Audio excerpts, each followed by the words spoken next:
Hi everyone, it's Fjordström. Today we're going to have a look at the RAVPower portable SSD.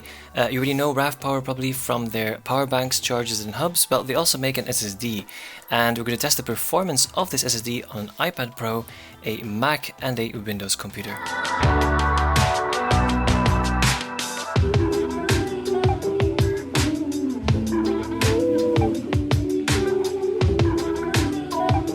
First of all, there's a manual included, which gives you information about working with an iPad Pro, with an Android device and a computer.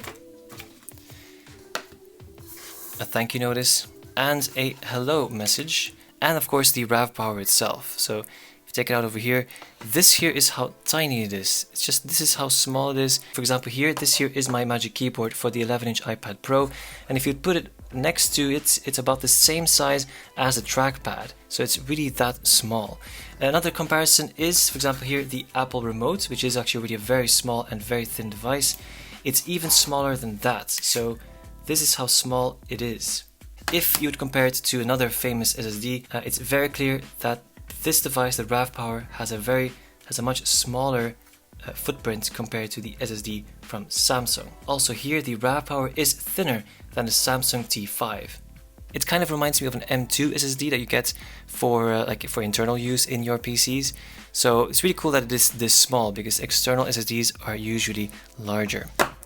Then we have this box over here, a pouch for the SSD, which is really nice, and also two cables, a USB-C to USB-A cable and a USB-C to USB-C cable.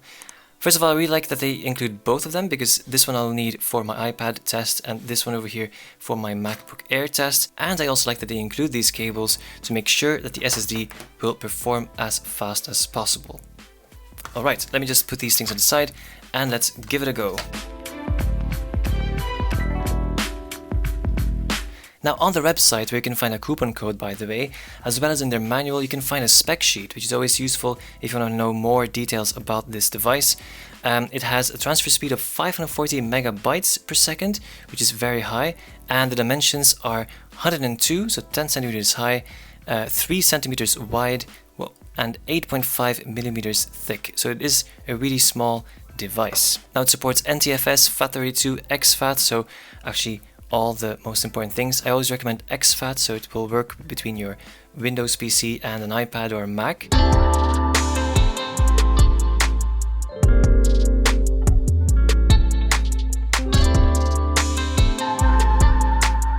And now here on the left side, you'll see the RAVPower is here already. And if you open it, we have some user guides and some, I think this is software, yeah, software for the encryption mode on Mac and Windows. Here is my MacBook. Now this MacBook Air from 2017 has a USB 3 port, which is a USB-A port, by the way, and I'll now transfer this 1.24 gigabyte file over to my SSD, and we'll time the whole thing here with a timer. So 3, 2, 1, go. Okay, 3.5 seconds to transfer that file over to my RAVPower. That is extremely fast in my opinion, but that is a very good sign. Okay, and the same speed for transferring from the SSD over back to my Mac. Now I'll transfer the same file over here from my Windows PC on the left side over to my SSD, and we'll time the whole thing again. This time definitely through a USB 3.1 port, 2nd gen, and a much more recent PC, by the way. 3, 2, 1, go.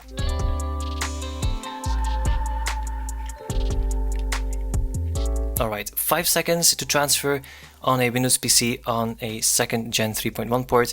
Still very fast, a very impressive 5 seconds for a 1.24 gigabyte file. Let's try the same thing now on this iPad over here. So 23 seconds to transfer from my iPad to my RAVPower SSD. This is much slower, of course, but that has nothing to do with the SSD. Okay, now some of you would probably want me to make a detailed speed test like this one over here with AGA system test, and over here I can choose the resolution of the file I'd like to transfer. I'll take the 5K Red HD resolution, I'll take a 16GB file. This is, oh no, I can take 64. Let's take 64. And the target disk right now is my RAVPower SSD. So this is the ultimate test to see how long it will take to transfer everything. And you can really see the megabytes per second speeds over here, read and write. Start. Okay, so here are the write and read speeds according to this app. And if you look here at the write speeds and the read speeds, everything seems stable. So there's not a certain moment where it like drops down.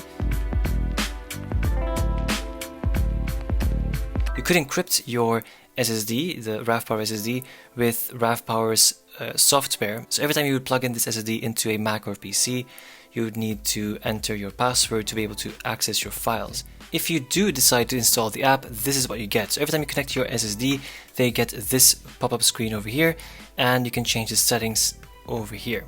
So there's something called safe mode. Safe mode will encrypt your whole SSD when the lock function is enabled. You can only unlock and use the SSD with the password you set. So let's just turn it on, and now we can enter our password. Now I can see over here, nothing actually. Normally my videos are here, but they're not here anymore. And I can see that the name changed to Rav Encrypt. Now if I do enter my password and press unlock, and now here it is, here are my things that I added. So in other words, you have RAVPower and you have Rav Encrypt. If your hard drive is encrypted, then you do get a very small selection of files that are default on the SSD. When you unlock it, then you do get all the files that you have in the RAVPower section. So I think this is working with two different partitions that got unlocked if you unlock your SSD.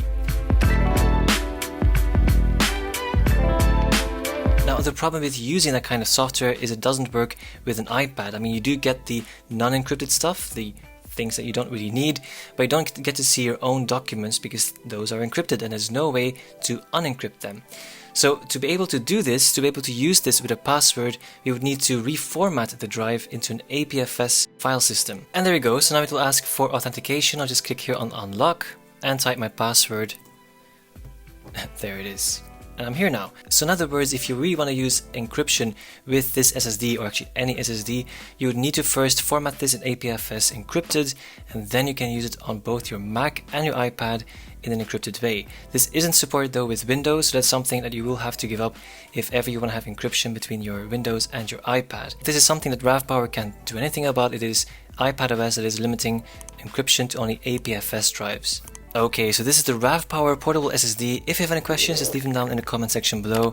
Also check out the link in the description for more information. Thank you very much for watching and see you in the next video.